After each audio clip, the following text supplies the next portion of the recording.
In mid-2025, President Donald Trump made a headline-grabbing announcement. The United States would send Patriot air defense systems to Ukraine.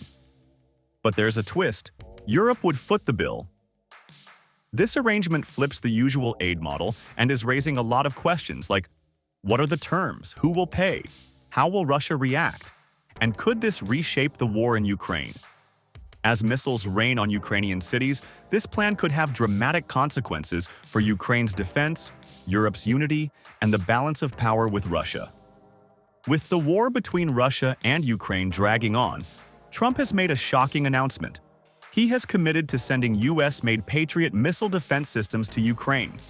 These systems are among the most advanced defensive platforms the West has, and it's capable of intercepting fast cruise and ballistic missiles. This is a perfect fit, as these are the types of weapons Russia has been raining down on Ukraine. But the proposal comes with a major caveat. European allies via NATO would need to pay for these systems. The idea is that these Patriot systems would be sold to or donated by NATO members, who in turn will finance them or reimburse the US. Trump is focusing on an America First argument, and this is part of the rationale from his administration that shifts financial burden to Europe. Instead of America carrying all the burden in trying to help Ukraine, it's asking allies to share more of the cost. In terms of the operations, some Patriots may come from the NATO stockpiles already in Europe, while others might be newly procured. So, Europe has to worry about replacing these systems in its inventories to maintain their own defensive posture. The international community is watching to see whether Europe will be willing to help in this way, especially when considering the costs and how it would affect their inventories.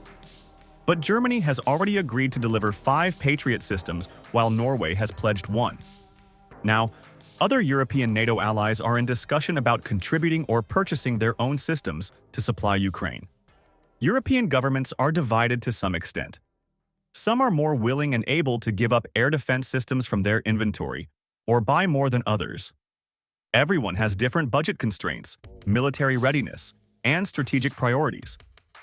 Some European officials are pushing for ways to use frozen Russian assets or windfall profits from sanctions to cover the cost instead of relying exclusively on national defense budgets. For instance, the Polish Foreign Minister, Radoslaw Sikorski, has suggested that aggressor Russia should pay via its frozen assets. In fact, some proposals involve using frozen Russian assets to fund Ukraine or to withhold their access unless Russia ceases some hostilities. That can worsen or escalate the situation if the assets are allocated in ways that Russia finds illegitimate. But there's no way in the world Russia would want to pay for attacks against its own military. With Trump's new proposal and Europe sitting on the fence, policymakers and analysts are asking a lot of questions.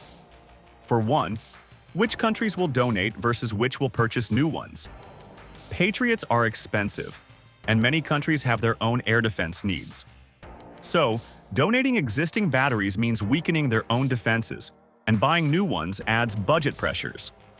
Another problem facing these stakeholders is the speed and logistics. Ukraine's needs are urgent, and missile and drone attacks from Russia continue. Even if these European countries agree to Trump's plan, getting Patriots into Ukraine, installing them, training personnel, integrating into existing defense architecture, and maintaining supply of interceptors will take time. These delays could be costly. And of course, everyone's asking, what does Europe get in return? If Europe pays, what does it benefit from this? Is it purely helping Ukraine's defense, or will Europe receive stronger security guarantees, shared defensive posture, or possibly more US commitment? Other countries are wondering whether there are any political or strategic conditions related to Europe's payments and involvement in the Patriot deal. But as expected, the Kremlin has not been quiet. Russia claims that Europe, along with the US, is trying to escalate the war rather than seek peace. They are seeing Trump's plan to provide high-end defensive systems as part of a Western strategy to encircle or weaken Russia. Dmitry Peskov, Kremlin spokesman, has pointed out that while Europe may reimburse costs, the continued supply of weapons, ammunition, and military equipment from the US to Ukraine remains the main problem according to Russia. He has warned these countries to consider the consequences of assisting Ukraine by supplying Patriots. Russia is also saying that if Europe agrees with Trump's proposal to supply Patriots to Ukraine, it's hindering peace talks. According to Russia, these military support steps are increasing distrust and making negotiations harder. To Russia, Europe and the US making NATO deployments in Ukraine is suspicious, as it might just mean trying to push Russia in a corner and interfering in their conflict. It doesn't help matters that there have been renewed threats of fresh sanctions from the US and Europe against Russia. President Trump has threatened large-scale banking sanctions and tariffs on Russia ever since its current missile attacks on Ukraine, especially if Russia doesn't agree to a ceasefire or peace deal. Also, there is now a US bill, the Sanctioning Russia Act of 2025, under consideration. This will allow for sweeping new sanctions if Russia refuses peace, violates any agreements, or further escalates the way. The US is pushing for secondary tariffs on Russian oil, meaning that countries who buy Russian energy will be penalized. The UK has also introduced new sanctions targeting Russia's military supply chains, shadow fleet, and firms supplying military critical equipment. And now, there are discussions in G7 and among US officials about imposing stricter sanctions on countries that indirectly supply Russia, such as India and China, through oil purchases or supplying goods used in its military-industrial complex. These threats are meant to raise the stakes. They're meant to make it more costly for Russia to increase its offensive. It will also increase internal pressure at home, and it signals to other countries that cooperation with Russia could come with consequences. The tensions between Russia and Ukraine are increasing, especially with the US and Europe via NATO interfering in a completely different way from before. But if Trump's plan is successfully deployed, Patriot systems could significantly reduce the damage from missile and drone attacks on Ukrainian critical infrastructure, command centers, and civilian centers. This could eventually save more lives, avoid economic losses, and preserve morale.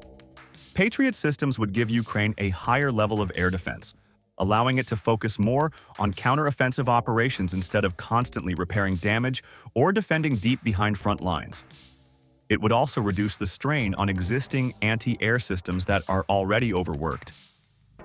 The benefits aren't only for Ukraine, but also for Europe, as success could reinforce the idea of shared responsibility in defense, boosting the teamwork and credibility of NATO.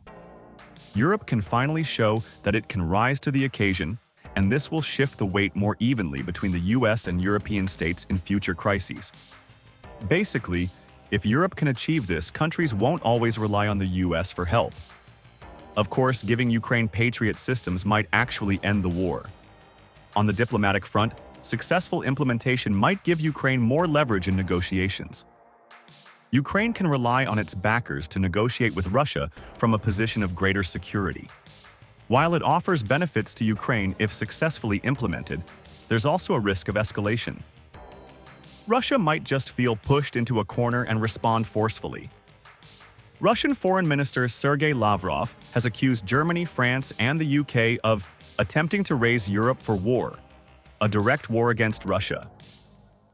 Kremlin spokesman Dmitry Peskov has criticized European leaders, particularly Germany's head of government, because they agreed to provide these systems. He says that these deals are basically aggressive confrontations. Russia believes that the US and NATO are mobilizing Europe for a war.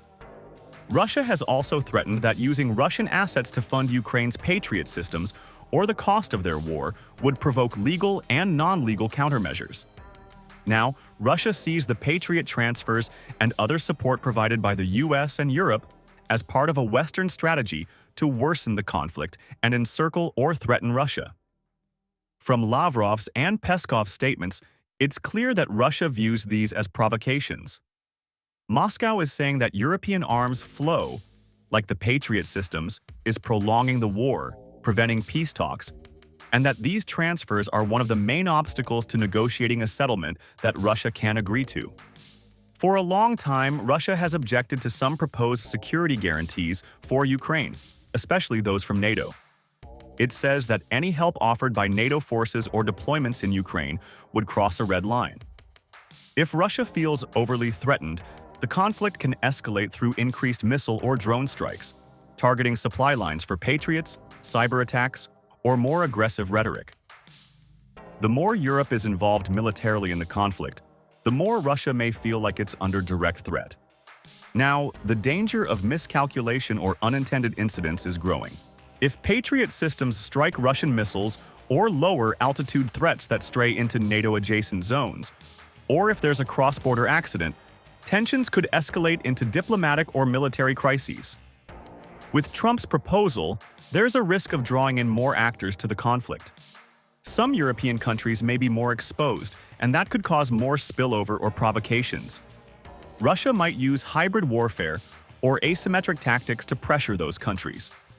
With all of these said, what are the long-term implications of Trump's plan to support Ukraine with Europe? There's going to be the problem of European states giving up existing Patriots and ending up with gaps in their own defense capabilities. Replenishing or replacing them will cost money and time.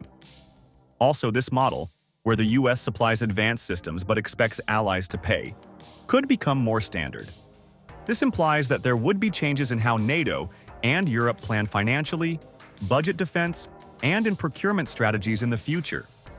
If Europe pays for US systems, it might make it more dependent on US defense industrial base, technology, and political will.